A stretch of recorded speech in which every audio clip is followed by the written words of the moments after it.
Hi అండి, welcome back to speak with is. మనం 5 stories complete చేసుకున్నాక ఆల్రెడీ 2 క్లాసెస్ రివిజన్ కంప్లీట్ చేసుకున్నాం. ఒక క్లాస్ లో ఈజీ వర్డ్స్ గురించి రివైజ్ చేస్తే ఇంకో క్లాస్ లో కొంచెం డిఫికల్ట్ అయిన వర్డ్స్ గురించి రివైజ్ చేసాం. అయితే ఇంతటితో రివిజన్ అవ్వలేదండి. ఈ 5 స్టోరీస్ రివిజన్ ఎంటైర్ గా కంప్లీట్ అయిందంటే ఇంకొక క్లాస్ ఉంది, that is very very important. అదే ఇవాళ మనం చూడబోతున్నాం.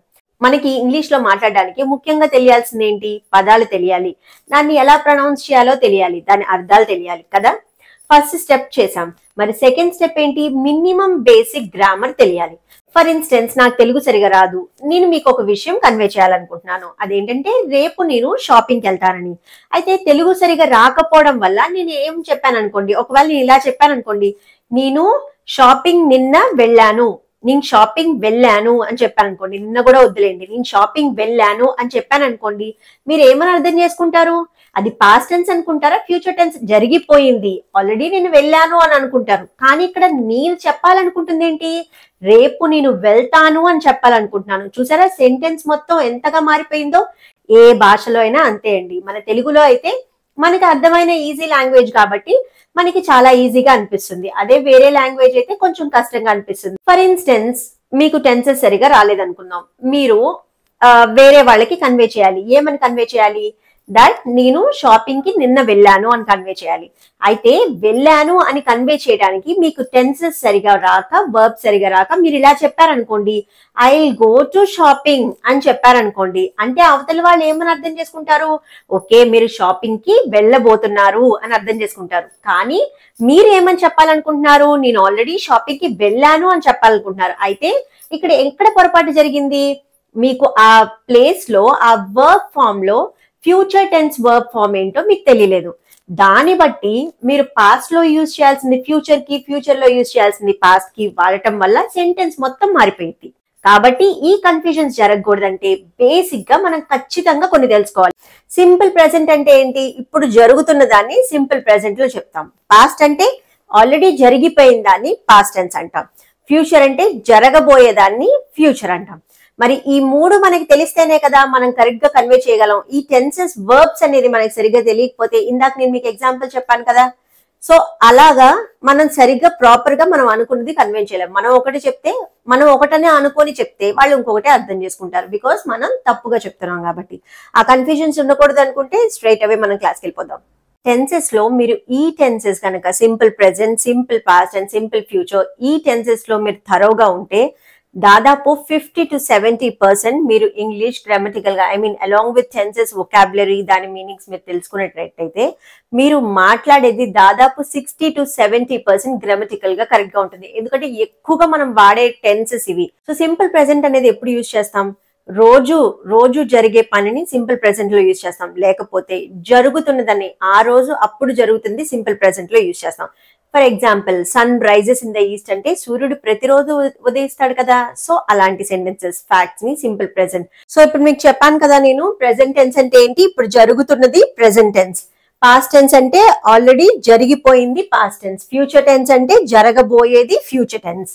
ఇక్కడ మనం చూసుకుంటే ఇవి వర్బ్ ఫార్మ్స్ కదా. ఇక్కడ వాక్ అయినా, వాక్డ్ అయినా, అయితే దీన్ని బట్టే మీరు మాట్లాడేది నిన్నటి గురించి మాట్లాడుతున్నారా, ఫ్యూచరా అంటే రేపటి గురించి, తర్వాత గురించి మీరు మాట్లాడుతున్నారా, లేకపోతే ప్రస్తుతానికి జరిగేదానికి మాట్లాడుతున్నారా అనేది కేవలం ఈ టెన్సెస్ మీదే ఆధారపడి ఉంటుంది.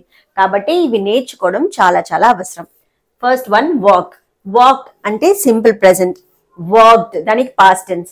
ఎగ్జాంపుల్ చూద్దామా? ఇలా చెప్పాను అనుకోండి, ఐ వాక్ 2 kilometers డైలీ. అంటే ఏంటి దాని అర్థం? నేను రోజు 2 kilometers నడుస్తాను. ఇందాక నేను మీకు చెప్పాను కదా, సింపుల్ ప్రెజెంట్ అంటే అప్పుడు జరుగుతుంది ప్రస్తుతాన్ని కానీ, రోజువారీ జరిగేదాన్ని కానీ సింపుల్ ప్రెజెంట్ లో వాడతామని. అదే ఇప్పుడు నిన్న జరిగిన దాని గురించి మనం మాట్లాడామనుకోండి, ఇక్కడ మీరు ఖచ్చితంగా past tense, walk past tense ఏంటి? వాక్డ్. ఇది గుర్తుపెట్టుకోవాలి. ఫర్ ఎగ్జాంపుల్, నిన్న నేను 2 kilometers నడిచాను అని చెప్పాలి మీరు ఇంగ్లీష్ లో. దానికి ఒకవేళ ఈ టెన్స్ ఫామ్ వాక్ కి పాస్ట్ టెన్స్ వాక్డ్ అని మీకు తెలియకపోతే ఏం చెప్తారు? ఐ వాక్ 2 kilometers ఎస్టర్డే అని చెప్తారు. కానీ అది కరెక్టా? తప్పు కదా. ఎందుకంటే వాక్ అనే టెన్స్ ఫామ్ పాస్ట్ టెన్స్ ది కాదు, సింపుల్ ప్రెజెంట్ ది. కాబట్టి మనం ఏం చెప్పాలి? వాక్డ్ అంటే ఐ వాక్డ్ 2 kilometers ఎస్టర్డే అంటే దాని అర్థం నిన్న నేను 2 kilometers నడిచాను అనడానికి వాక్డ్. వాక్ అంటే walk, will or shall walk. ఇంకా అన్ని సేమేనండి. సో ఫస్ట్ మనం వీటి వరకు మనం నేర్చుకుందాం. ఓకే, రన్, రన్ అంటే పరిగెత్తు, రాన్ అంటే పరిగెట్టాను. విల్ రన్, విల్ రన్ అంటే పరిగెడతాను. Will run or shall run అంటే రేపు ఫ్యూచర్ గురించి, I will run or I shall run అంటే నేను పరిగెడతాను. నెక్స్ట్ వన్, సో మీకు ఇప్పుడు అర్థమైంది కదండి difference. Next one, stop, stop present tense. Stopped, stop కి పాస్ట్ టెన్స్ ఏంటి? Stopped. Future tense will stop or shall stop. తెలుసు కదా మీనింగ్. లోడ్ అంటే సింపుల్ ప్రెజెంట్, లోడెడ్, లోడ్ చేశాను అనడానికి లోడెడ్, జరిగిపోయింది అన్న దాని గురించి మనం లోడెడ్ అనాలి. అదే చేస్తాను, లోడ్ చేస్తాను అనడానికి will load or shall load. Next think, think అంటే ఆలోచించు. యు థింక్ అబౌట్ ఇట్ అని చెప్పాను అనుకోండి, నువ్వు దాని గురించి ఆలోచించు. I thought, I already thought about that అంటే నేను ఆల్రెడీ దాని గురించి ఆలోచించాను. I will think about it, నేను దాని గురించి ఆలోచిస్తాను. ఇలా అర్థమైందా మీకు? నెక్స్ట్ సెల్, సెల్ అంటే అమ్మడం. సోల్డ్, సోల్డ్ అంటే అమ్మాను. Will sell or shall sell అంటే అమ్ముతాను. నెక్స్ట్ సర్ప్రైజ్, సర్ప్రైజ్ అంటే simple present. Surprised simple past, will surprise or shall surprise. I will surprise you soon అంటే నేను తొందరలోనే సర్ప్రైజ్ చేస్తాను. షీ సర్ప్రైజెస్ ఎవ్రీ డే అంటే తను ప్రతిరోజు సర్ప్రైజులు ఇస్తుంది అని. షీ సర్ప్రైజ్డ్ మీ ఎస్టర్డే, తను నన్ను సర్ప్రైజ్ చేసింది నిన్న అని. కాబట్టి మనం పాస్ట్ టెన్స్ మళ్ళీ రిపీట్ చేస్తున్నాను. పాస్ట్ టెన్స్ కానీ ఫ్యూచర్ టెన్స్ కానీ మనం మాట్లాడితే దానిది కేవలం దేని బట్టి అర్థం చేసుకుంటామంటే ఈ టెన్స్ ఫార్మ్స్ బట్టి మనం అర్థం చేసుకుంటాం మీరు మాట్లాడేది పాస్ట్ టెన్సా ఫ్యూచర్ టెన్సా అనేది. కాబట్టి ఇవి చాలా ఇంపార్టెంట్. ఇప్పుడు ఒకసారి present, simple present, past tense and future tense చూద్దాం ఫాస్ట్ గా. Walk, walk, walked, will walk or shall walk. Next run, run, ran, will run or shall run. Next stop, stopped, will or shall stop. ఇక్కడ మీరు గమనిస్తే మళ్ళీ present tense లో, simple present లో మీరు చూస్తే వాక్, రన్, స్టాప్, లోడ్. అదే మీరు ఫ్యూచర్ టెన్స్ లో చూస్తే ఇక్కడ ఈడీ వచ్చింది అంటే అన్ని వర్డ్స్ కి ఈడీ యాడ్ చేయడం కాదండి, కొన్ని కొన్ని వర్డ్స్ ఎగ్జామ్షన్. ఇక్కడ మీరు చూసినట్టయితే ఇక్కడ వాక్ కి మనం ఈడీ యాడ్ చేస్తే పాస్ట్ టెన్స్ వాక్డ్. అదే రన్ కి చూడండి మనం ఈడీ అలా కాదు కదా యాడ్ చేసింది, రన్ కి ర్యాన్. అలాగే థింక్ కి థాట్, సెల్ కి సోల్డ్. సో కొన్ని కొన్ని వర్డ్స్ కి ఈడీ యాడ్ చేస్తే పాస్ట్ టెన్స్ అయితే, కొన్ని కొన్ని వర్డ్స్ ఎగ్జామ్షన్స్ అన్నమాట. కానీ ఇక్కడ మీరు గమనిస్తే ప్రెసెంట్ టెన్స్ కి ఫ్యూచర్ టెన్స్ కి ఒకటి కామన్ గా ఉంటుంది. ఏంటది? సింపుల్ ప్రెసెంట్ లో ఐ వాక్ అని చెప్పాను అనుకోండి, ఐ రన్ అని చెప్పాను అనుకోండి. ఫ్యూచర్ టెన్స్ లో విల్ గానీ షెల్ గానీ యాడ్ చేసి సేమ్ అదే ఆ వర్బే పెడతాం మనం. Walk, I walk, I will or shall walk. I run, I will or shall run. Future లో చెప్పాలంటే ఇక్కడ మీకు ఫ్యూచర్ టెన్స్ లో ఈ వాక్ అనే వర్బ్, ఈ వర్బ్ యాక్షన్ వర్బ్ అనేది ఏమీ మారదు. ఓకే, నేను చెప్పదలుచుకున్నది సింపుల్ ప్రెసెంట్ లో, సింపుల్ ఫ్యూచర్ టెన్స్ లో ఈ వర్బ్ ఫామ్ అనేది మాత్రం ఏం మారదు. మనం సింపుల్ గా విల్ గానీ షెల్ గానీ యాడ్ ఆన్ చేసి ఆ వర్బ్ ని యాడ్ చేస్తాం. ఓకే, రన్ అన్నా కూడా అంతే, I will or shall run. మిగతావన్నీ కూడా అంతే. ఒకసారి మీరు చూడండి, స్టాప్ అన్నా కూడా విల్ స్టాప్, లోడ్ అన్నా కూడా విల్ లోడ్, థింక్ అన్నా కూడా విల్ థింక్. సో అన్నీ అంతే, ఈజీగానే ఉంది కదా, దీంట్లో ఏం డిఫికల్ట్ లేదు కదా. మరి మిగతా వర్డ్స్ కూడా చూద్దామా. రీచ్, రీచ్ కి పాస్ట్ టెన్స్ ఏంటి? Simple present reach. Past tense reached, reach, reached, will or shall reach. ఇది మళ్ళీ కామన్. ఇందాక మీకు నేను చెప్పాను కదా సింపుల్ ప్రెసెంట్, సింపుల్ ఫ్యూచర్ లో వచ్చే వర్బ్ అనేది ఇక్కడ ఏం మాత్రం మారదు. ఇక్కడ జస్ట్ మనం ఫ్యూచర్ టెన్స్ లో విల్ గానీ షెల్ గానీ యాడ్ చేస్తున్నాం అంతే. Next one, dance, danced, will or shall dance. Play, played, will or shall play. Eat, eat అంటే తిను. ate, తిన్నాను.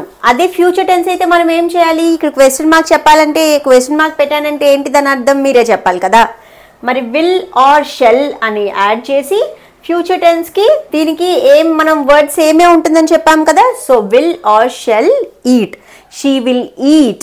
Next sleep, sleep, slept, will or shell sleep. Return, returned, will or shell return. Build అంటే కట్టడం, built అంటే కట్టేశాను. Will or shell build అంటే కట్టబోతాను అని. Hurt, ఇందాక వరకు మనం సింపుల్ ప్రెజెంట్ కి పాస్ట్ టెన్స్ కి ఐదర్ ఈడీ యాడ్ చేయడము, అంటే ఆ వర్బ్ కి ఈడీ యాడ్ చేయడము, లేకపోతే కొన్ని words entirely different like think కి థాట్ అని అలా ఉంది. అయితే ఇప్పుడు మనం చూడబోయే వర్డ్ హర్ట్కి వచ్చేపాటికి సింపుల్ పాస్ట్ లో హర్టెడ్ అనుకుంటారు, కానీ ఇట్ ఈస్ నాట్ హర్టెడ్ అండి. హర్టెడ్ అంటే తప్పు. సింపుల్ పాస్ట్ కూడా ఇది హర్టే. సో సింపుల్ ప్రెజెంట్లో హర్ట్, సింపుల్ పాస్ట్లో కూడా హర్ట్ అయ్యింది. ఇది గుర్తుపెట్టుకోవాలి. సింపుల్ పాస్ట్ అండ్ ప్రెజెంట్ రెండు హర్టే. అండ్ ఫ్యూచర్ టెన్స్కి వచ్చేప్పటికి fill or will or shall hurt. Next one light, light. దీనికి ఎలా హర్ట్కి హర్టెడ్ అని అనుకుంటారో చాలామంది, దీనికి కూడా లైట్కి did you light the candle అంటే yes I lighted the candle అంటారు. యాక్చువల్గా చెప్పాలంటే హర్టెడ్ అని అంటే మాత్రం తప్పు. ఇది లైటెడ్, ఇది లైట్ అన్న యూజ్, లిట్ అన్న యూజ్ చేయొచ్చు, లైటెడ్ అన్న యూజ్ చేయొచ్చు, ఏదైనా కరెక్టే. బట్ లిట్ అనేది మోర్ ఫార్మల్గా యూజ్ చేసే word. Okay. Next see, see అంటే చూడు. దీని పాస్ట్ టెన్స్ ఏంటి? సింపుల్ పాస్ట్, చూశాను, సా. విల్ ఆర్ షెల్ తో పాటు సీ వస్తుందా సా వస్తుందా చెప్పండి? సి కదా, ఎందుకంటే నేను ఇందాక మీకు చెప్పాను కదా సింపుల్ ప్రెజెంట్ టెన్స్ లోను ఫ్యూచర్ టెన్స్ లోను ఇక్కడ వర్బ్ అనేది ఏమాత్రం మారదు. మనం విల్ కానీ షెల్ కానీ యాడ్ చేస్తాం, మిగతా వర్డ్ యాజ్ ఇట్ ఈస్ రాస్. Next one try, try, try, try చేసావా, ట్రై చేయి. Tried, try, tried, will or shall try. Worry, worry, worry అంటే ఆందోళన, వరీడ్ ఆందోళన. పాస్ట్ టెన్స్ లో అయితే మనం వరీడ్ అంటాం. Will or shall worried. ఇటు అన్నిటి మీనింగ్స్ మీకు ఎలాగో తెలిసినవేనండి. So I'm not repeating it. ఒక్కొక్కసారి చెప్తున్నాను, ఒక్కొక్కసారి చెప్పట్లేదు. మళ్ళీ ఈ వర్డ్ కి చెప్పలేదని అనుకోకండి, బికాస్ ఇవన్నీ మనం రివైజ్ చేసిన వర్డ్సే. దీంట్లో మనం టెన్స్ ఫార్మ్స్ మాత్రం కాన్సన్ట్రేట్ చేద్దాం. Okay. Next one demand. Simple present demand అయితే, simple past demanded, demanded. Will or shall demand. Fall కి ఏంటి సింపుల్ పాస్ట్? ఫెల్. ఫాల్ కి సింపుల్ పాస్ట్ ఫెల్. అదే future will or shall fall ఫెల్లా fall. Next fly. Fly అంటే fly simple past ఏంటి? Flu.